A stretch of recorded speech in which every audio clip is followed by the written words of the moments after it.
Alright, today we're going to look at solving exponential equations. Remember, if we're dealing with something that is exponential, it's going to have the exponent will be the variable. Okay? And then solving an equation, for these we're going to use the properties of exponents to simplify each side of the equation. We're going to rewrite the equation so both sides have the same base, and then we're going to drop the bases to set the exponents equal to 0. So very quickly, if you have forgotten the properties of exponents, take just a moment and write these down. Once you finish, then unpause the video. All right, the first type of equation we're going to look at is equations with a common base. So these are going to be the easiest to solve for because they already have the same base. And remember, step 2 was make sure they have the same base. Once you have the same base and there's nothing that can be simplified, you can drop the base and set the exponents equal. So x plus 1 equals 9. We're going to subtract 1. X equals 8. And then you can plug those in and see that it works. So if I take 8, plug it in for x, x plus 1 is 9, 2 to the 9th equals 2 to the 9th. So that definitely works. All right, looking at number 2, same base. So we drop the base and set the exponents equal. 4n plus 5 equals n minus 7. Again, these are the simplest ones because they already have a common base. All right, solving, we have to get the variable on one side, so let's subtract n from both sides. 4 minus 1 is 3n plus 5. And I'm going to subtract 5 from both sides. So I'm going to have 3n equals negative 7 minus 5 is negative 12. And divide both sides by 3. N equals negative 4. And again, you can plug this in and check it. Negative 4 times 4 is negative 16. Negative 16 plus 5 is negative 11. Negative 4 minus 7 is negative 11. Since the bases are the same, the exponents are the same, that means that checks out. All right, now getting to number 3, you can see that it has 3 to the k power times 3 to the k plus 2. If we go back to our properties of exponents, when you have the same base and you're multiplying, then you have to add, and that's the property. So we're going to use that property. So over here we have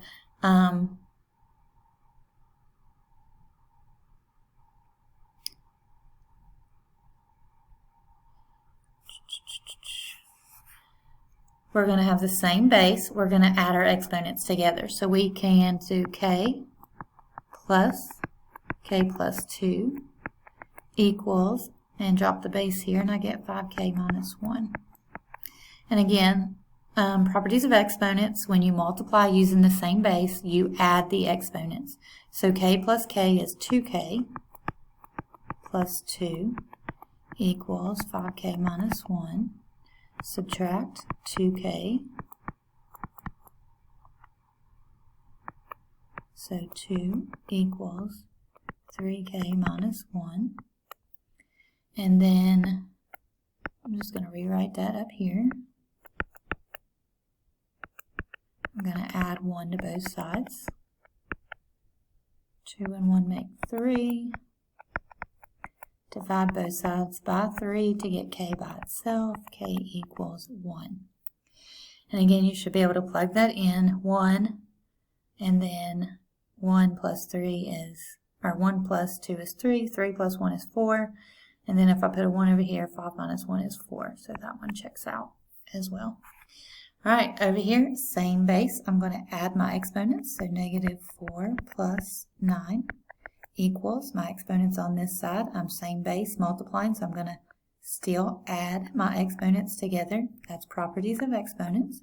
So v plus 4 plus 2v minus 11.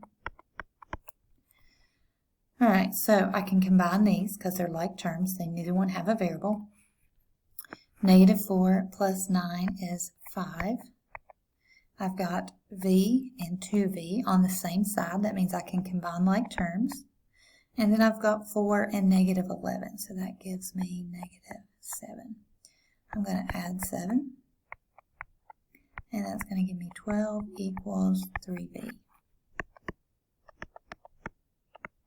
Divide both sides by 3, v equals 4. Okay, again, I want to plug that in and see if it works.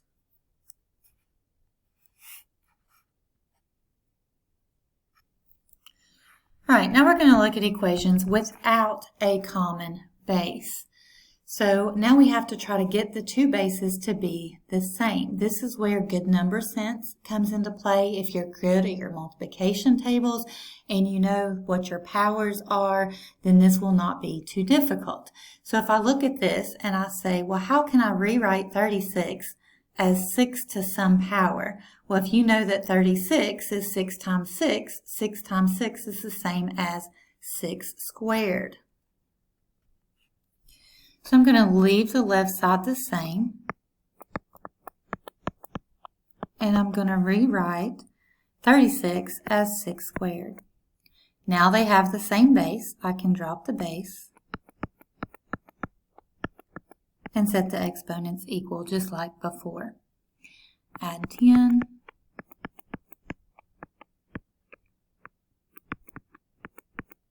Two x is equal to 12. Divide both sides by 2. X equals 6. All right, now what if you're not good at your multiplication? Or what if you don't have a good number sense? Well, first thing I'm going to tell you is you need to practice that, because that's something that makes all math classes easier, is if you just know your multiplication tables well and you just recognize how numbers fit together and see those patterns. That's great.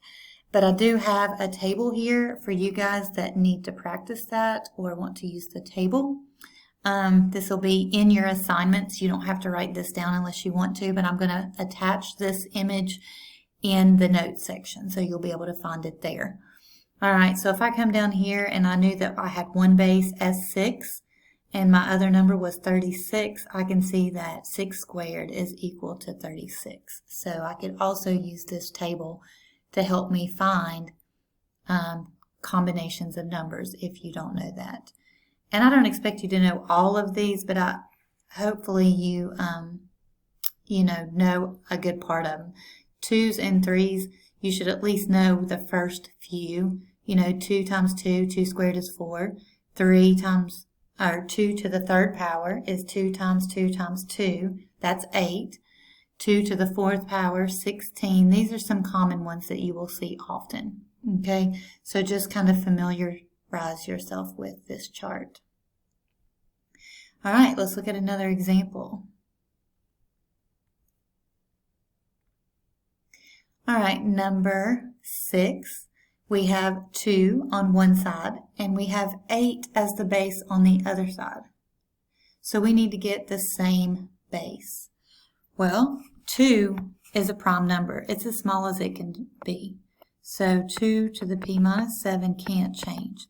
So I need to be able to write 8 as 2 to some power. So 2 times 2 is 4, times 2 is 8. So that would be 2 to the third power.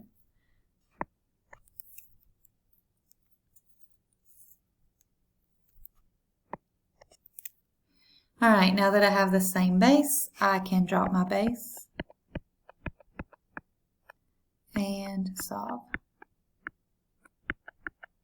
So again, you can see these are pretty easy. The hardest part for these is that you have to find the same base. All right, so plug in 10. 10 minus 7 is 3. 2 to the third power is 8. So that is correct. All right, number 7. We have 7 to the 4x plus 11. And this is 1/7. So if we want 7 as our base, and this is on the bottom, if you remember, if you look back at your properties of exponents, to be moved to the bottom, it came from a negative exponent. So that's going to be 7 to the negative 1. And again, properties of exponents are covered in depth in Math 2. So you may have to go back and review that a little bit because it's been a while maybe since you've done properties of exponents. All right, same base. I can drop the base. 4x plus 11 equals -1. Again, these drop. And then I'm going to subtract 11. So I'm going to have 4x equals -1 minus 11 is -12. X equals -3. All right, plug it in and check it. All right, for number 8, the 2 is my prime number. So I'm going to leave 2 to the 2m minus 9, and then I'm going to have to rewrite 32. So I know that 2 to the 5th power is 32, but if you don't know that, again, look at this little chart. You can look right here, 2 to the 5th power equals 32. We knew that one side had a base of 2, so we need to make sure that both sides have the same base. Okay? All right, so for 32, on the left side of my equation, I'm going to write that as 2 to the 5th. So an equation, we're not changing anything, we're just rewriting it in a different form. Now we can drop the bases. 5 equals 2m minus 9. Add 9 to both sides. 5 plus 9 is 14 equals 2m. Divide by 2. M equals 7. So we got 2 times 7 is 14. 14 minus 9 is 5. 2 to the 5th power is 32. So again, we can see that that works. Okay, looking at number 9. Okay, I look and I see that 3 is my prime number, so that's not going to be able to be rewritten. That can't change. But 27 can be written as a power of 3. So if we think about what power of 3 is 27, 3 times 3 is 9, times 3 is 27. So 3 to the 3rd power equals 27. Now this part is already here. Don't lose it. Put it in parentheses. And it's still there. So all we did was rewrite the 27 and you keep the rest there. So reduce the bases and we're going to have 3 times 2x plus 6. And then distributive property, I have to multiply 3 by everything. So I'm going to have 6x plus 18. Subtract 2x. So I've got 4x plus 18 equals 0. 4x, if I subtract 18 from both sides, that gives me -18. Divide by 4. I know that 4 goes into 16 4 times, and 2/4 equals 1/2. All right.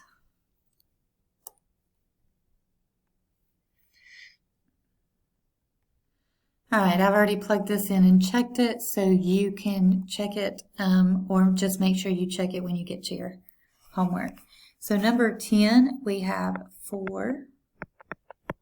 4 is not a prime number, but I look at this and I know that I can write 16 as a base of 4 squared. So 16 is the same as 4 squared. And then don't forget the y minus 3. And again, it really helps if you have a good number sense, you know your multiplication tables real well. If not, refer to the chart that's in the assignment. So you've got y plus 2 after I drop my bases. And I've got 2 times y minus 3. 2y minus 6. So y equals 2y minus 4. Subtract 2y. Minus y equals -4. Divide by -1. Y equals 4. All right, I'm going to check, make sure